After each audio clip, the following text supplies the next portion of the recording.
Tension घ्यायचंच नाही. कोणासाठी किती काहीही करा, काही उपयोग नाही. आयुष्य बिनधास्त जगायचं. कुणाचं वाईट करायचं नाही, कुणाचे वाईट चितायचे नाही, कुणाच्या मागे वाईट बोलायचं नाही. फक्त स्वतःशी प्रामाणिक राहून जगायचं. काही कमी पडत नाही आणि फरक तर अजिबात पडत नाही. कुणासाठी वाईट वाटून घ्यायचं नाही.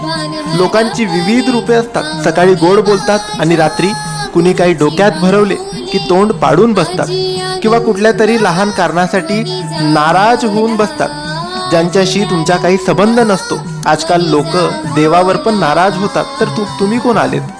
कुणी कितीही वाईट बोलो किंवा वाईट करण्याचा प्रयत्न करो, कुणाच्या आयुष्यात डोकवायचं नाही आणि कुणाविषयी मागे वाईट चर्चा करायची नाही.